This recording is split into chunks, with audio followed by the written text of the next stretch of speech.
ಮಧುರವಾದ ವಚನದಿಂದ ಸಂತೋಷವನ್ನು ಕೊಡಬೇಕಾದವರು ನೀವು. ಇವತ್ತು ಹಾಗಲ್ಲ, ನನ್ನಪ್ಪನ ಮಧುರ ಹೃದಯ ಮುದುಡಿದೆ ಮಾತ್ರ ಅಲ್ಲ, ಮುಖದಲ್ಲಿ ನೀವು ಸಕ್ಕರೆ ತಿನ್ಬೇಡಿ, ಸಕ್ಕರೆ ತಿನ್ಬೇಡಿ ಹೆದರಿಸಿದಾಗ ಏನು ಸಮಸ್ಯೆ ಆಗುದಿಲ್ಲ.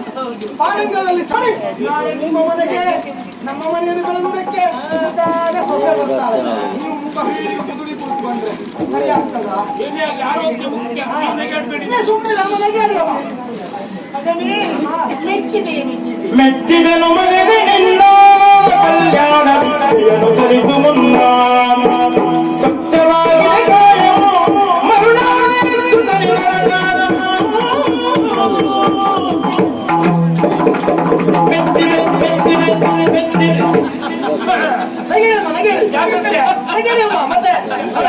ನಗುದಲ್ಲ ಹೊಟ್ಟೆ ಹುಡ್ಕೊಳ್ಬೇಕು ನೀವು.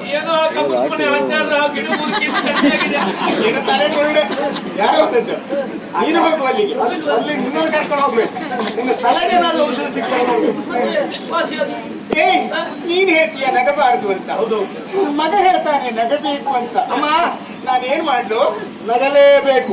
ಪ್ರಪಂಚದಲ್ಲಿ ನಗದು ಇದ್ದವ ಶ್ರೀಮಂತ ಅಲ್ಲ, ನಗುತ್ತಾ ಇದ್ದವ ಶ್ರೀಮಂತ. ಅನುಮಾನವೇ ಇಲ್ಲ. ಜೀವನದಲ್ಲಿ ನಗು ಉಂಟು ಅಂತಾದ್ರೆ ಅವನಿಗೆ ಯಾವುದೇ ಒಂದು ರೋಗ ಬರುವುದಿಲ್ಲವಂತೆ. ನಗಲ್ಲಿ ಕಲ್ತ್ಕ. ಮಗನೇ ಮೆಚ್ಚಿದೆ ಕಂದ, ಮೆಚ್ಚಿದೆ.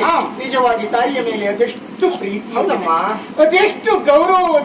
ನನ್ನ ಉಸಿರು ನೀವಮ್ಮ, ನಿಮ್ಮ ಫಲ ಏನು ಎನ್ನುವುದು ಆವತ್ತೇ ಗೊತ್ತಾಗಿದೆ.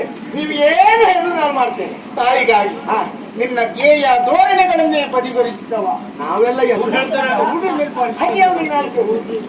ಬಾರ ಇಲ್ಲಿ, ಬಾ ಮಗನೇ. ನಾನು ಸದಾಕಾಲ ನಗುತ್ತಾ ಇರಬೇಕು. ಈ ಹೊತ್ತು ನಾನು ಮೌನದಿಂದ ನೀನು ಎದುರು ಹಾಗೆ ಆತ ನನಗೆ ಮಾತು ಕೊಟ್ಟಿದ್ದು.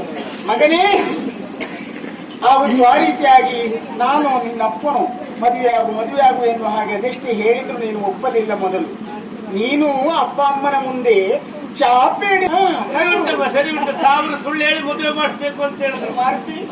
ಏನ್ ಹೇಳಿದ್ದು ಮಗ? ಮಧುರ ವಚನೆ ಯಾಕೆ ಅವ್ರು ಸಣ್ಣಿದ್ದಾಗಲೂ ಜೋಗುಳ ಇದೇ ರೀತಿ ಹಾಡ್ತಿದ್ರ? ಅವಾಗ ಅವ್ರು ನಿದ್ದೆ ಮಾಡ್ತಿದ್ರ? ಮಗನೇ,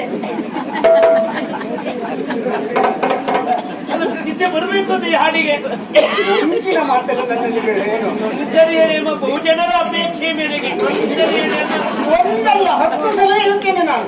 ಇದು ನನ್ನ ಮಗನಿಗಾಗಿ ಹೇಳುವುದಕ್ಕೆ ಸಿದ್ಧಳೆ ನಾನು. ನಂಜು ಸಿಕ್ಕಿಯ ಕೈಯಲ್ಲಿ ಸಮಯ ನೋಡಿ ಬಿಡಿದ್ದೇನೆ. ದೊಡ್ಡಾಗಿದ್ದೇನೆ, ಇನ್ನು ಮತ್ತೆ ನಾನು ಕೊಟ್ಟು ಹೋಗು ಕೆಲಸ. ನಗಾಡು ನಗಾಡು. ಈಗಾಗಲೇ ನಿನ್ನಪ್ಪ ಮದುವೆ ನಿಶ್ಚಯ ಮಾಡಿದ್ದಾರೆ. ಹುಡುಗಿ ಎಲ್ಲಿ ಹುಡುಗ ಗೊತ್ತೇನೋ? ಹುಡುಗಿಯಲ್ಲಿ